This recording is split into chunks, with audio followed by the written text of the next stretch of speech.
We're now going to go to our usual staple here. We're going to take a look at some fantasy baseball, highlight some top players that have performed over the past couple of weeks, give you a couple of tips of guys you may want to pick up in your leagues as we turn the page to August tomorrow. You definitely want to start kind of making that push, get a better seed, or make a push to just make the playoffs because it is now becoming crunch time. Over the past 2 weeks, we'll look at some pitching. The best pitching over the past 2 weeks, the number one pitcher is Ervin Santana of the Anaheim Angels. Through the third no-hitter of the season earlier this week, and over the past 2 weeks, he's had a couple of quality starts, which both resulted in wins. He's pitched 16 2/3 innings and has a nice ERA of .54 with a .30 whip. The second best pitcher, kind of a surprise maybe to some people, but Jeff Neiman was the second best pitcher over the past 2 weeks out of the Tampa Bay Rays. He's had 3 quality starts, only 1 win out of that period, but he has pitched 20.2 innings with a nice 25 strikeouts and a .87 ERA, .82 whip. As for the hitting side of things, the number one overall player in fantasy baseball over the past 2 weeks, the young Justin Upton out of Arizona, very hot for the club right now, which is part of the reason why they have creeped within 2.5 games of the San Francisco Giants. Over the past 2 weeks, he's hit 6 bombs with 19 RBIs, a .420 batting average, and he leads the majors with 14 extra base hits. Second place is, I believe, Billy Butler with only 11, so he's been very productive. He turns 24 on August 25th, which is the day before my birthday there. He's going to be a force in the major leagues for definitely years to come. So if you've got him in a keeper league, that's one guy you definitely don't want to let go of. Another guy having a great resurgence after the All-Star break, Hideki Matsui of the Oakland Athletics. Number 2 player overall in fantasy over the last 2 weeks. He's batting an amazing .511, 24 hits out of the past 47 at-bats. Oakland has definitely been playing some good ball on the offensive side lately, and Hideki Matsui definitely one of those guys. 3 homers and 16 RBIs over that 2-week span. Now in regards to some pickups, some guys that you definitely want to try to grab as you kind of make that push up the standings here. Hideki Matsui, only owned in 21% of all Yahoo leagues, which is maybe reason for you to go look and see if he's out there. As I just mentioned, he's number 2 overall in fantasy over the past 14 days. From his time with the Yankees, he's definitely a productive batter, so go grab him if he's out there. The other batting guy that I would suggest you pick up, also from Oakland, shortstop. Shortstop, he can help it's kind of a relatively weak position, but Cliff Pennington of the Oakland Athletics has been batting .444 over the past 2 weeks, ranked 32nd overall among all fantasy players. He's definitely a guy that can help you with hits, average, and runs if those are definitely positions in your head-to-head leagues there. Definitely worth picking up if you're kind of been rotating shortstops in and out this season. In regards to pitching, another guy that I was just talking about as top performer, Jeff Neiman. He's 12th overall in fantasy baseball over the past 2 weeks, and he's only owned in 26% of Yahoo leagues. So if you've had some guys over the past, I like to look at the past 30 days.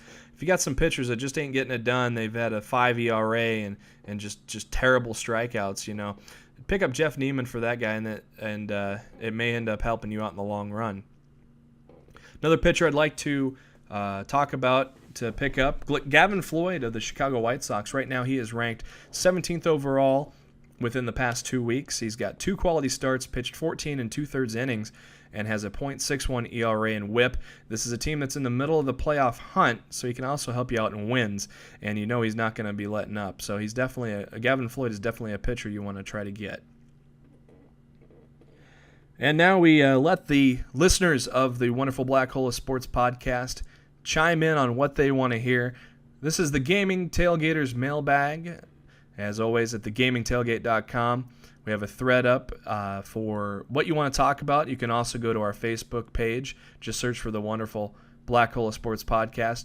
Let me know what you want to hear about, and we'll definitely bring it up on the air for you. Nature Boy, as we always lead off the Gaming Tailgaters Mailbag with a little WWE talk. Nature Boy asks, did the WWE bring CM Punk back too soon? For those avid fans of the WWE, CM Punk showed up unannounced. Nobody had any knowledge that he was going to show up at the end of Raw last night. both him and Jim Ross returned to Raw last night under the new regime of Triple H. And from what I read, both superstars stayed at different hotels, kind of got snuck in at the last moment into the building so nobody could report that they were there. And so big surprise after John Cena wins the title against Rey Mysterio, who only held it for an hour and a half, which that was kind of sad in its own right. But as soon as John Cena started celebrating his title win, a little bit of 1989 started kicking in.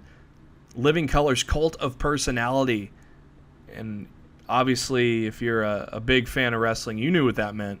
A lot of people probably didn't, so they're like wondering what the hell is going on. And then you see CM Punk come out with the real WWE title. Of course, Cult of Personality was CM Punk's theme at Ring of Honor, for those that already had known. But obviously a great, great moment with CM Punk showing up. Nobody talking, not even the announcers talking. Stare down with Cena. Cena raises his belt to quite a bit of boos. And, of course, CM Punk raises his belt to a gigantic pop. We're going to kind of see how that all plays out tomorrow night on Monday Night Raw. I'm definitely excited to see how that goes. And but in regards to the WWE bringing him back too soon, hell no. I do not think they brought him back too soon. I mean, SummerSlam is one of your biggest pay-per-views of the year, probably the third biggest behind the Rumble and WrestleMania. The story itself is just put WWE back into the mainstream again. So you got to definitely strike while the iron is hot. They did not bring CM Punk back too soon because this can be a good build. With 2 weeks to go till SummerSlam, this would be a good build to see what happens between the two, kind of see what happens. Did Triple H sign him? All those questions are going to be answered probably tomorrow. And it's always good to have CM Punk on TV. He's definitely bringing back a new revolution into the business, I think. And they definitely did not bring him back too soon. MRH61988 gets his first question in on the Gaming Tailgaters mailbag, and I appreciate him doing so. He wants to know my thoughts on the Bengals-Palmer situation. Are the Bengals stupid for not trading him? I honestly think they are. I mean, Carson Palmer was not bluffing because he's got enough money in the bank. He's saved his pennies from his time in Cincinnati. If he says he's going to not want to play for them anymore, he can afford not to do so. He can just retire. He's apparently happy. I mean, obviously he's not had the career he wish he had, but he's got the money. He can live comfortably. The Bengals should have dealt him because they probably could have got some decent picks back, at least maybe a third rounder, maybe a fourth rounder back for him. I think sometimes the GM for the Bengals is a little bit hard-headed, and this is definitely one of those instances, and that's why the Bengals is one of the worst-run franchises in not just NFL history, but team sports history. And it's just, if I was a Bengal fan, Palmer definitely does not want to be there. You definitely want to see something in return because, I'm sure Palmer still has the itch to play, but obviously it's not in Cincinnati. So the Bengals are definitely stupid for not trading him. Smooth Pancakes wants to know on the trades for Albert Haynesworth and Ocho Cinco. What are my thoughts on that? My thoughts are the NFL Patriots. Geez, it's almost like New England paid me to say that. The New England Patriots, they're known for taking some bad seeds and turning them into productive players. They have a great system in New England. They're one of the top-run franchises in all of sports today. It's definitely worth a gamble. Ocho Cinco definitely still has talent left in him. And I like I said earlier in the podcast, I think Ocho Cinco is going to have a big year with Tom Brady throwing him the ball. Albert Haynesworth, he's got the talent, but apparently he can't put the burgers down after he got paid the first time because he's already off to a bad start in New England with the failed conditioning test. To me, I think both of these are calculated great gambles for the Patriots. They stockpile draft picks left and right every year. And so giving up a couple of draft picks to get these two guys is not going to be any sweat off their sack. I think in the end it's going to work out pretty well, especially if they can get Albert Haynesworth in shape, because I think Ocho Cinco himself, I think he's going to be primed for a big comeback year this year. Well, that's going to do it for this amazing, wonderful week. I loved compiling all the information of everything that happened with the NFL and the MLB today. It's been such a great week of sports. That's why I love doing this podcast. But that's going to conclude episode 4 of the Wonderful Black Hole of Sports podcast. Once again, you can follow me on Twitter at JBHuskers, also at Gaming Tailgate. And you can also go to www.thegamingtailgate.com. Take a look at the site there, and if you go into the off-topic forum, you'll see the thread for the podcast, and definitely submit some ideas in for the mailbag there. And also, last but not least, you can like the Facebook page. Just search The Wonderful Black Hole of Sports podcast and like the page there, and you can get everything up to date, put your 2 cents in on what you want to hear. And this is Jeremy, a.k.a. JB Huskers. Hope you had a good time listening to the show, and we'll catch you next week.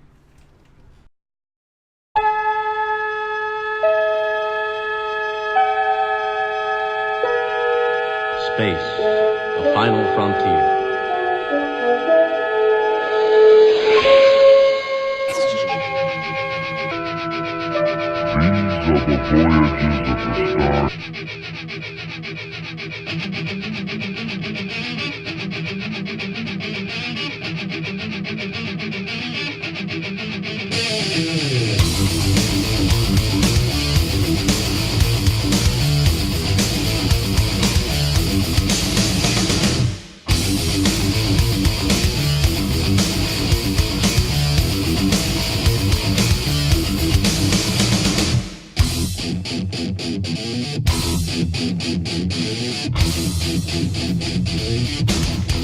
Oh, come on!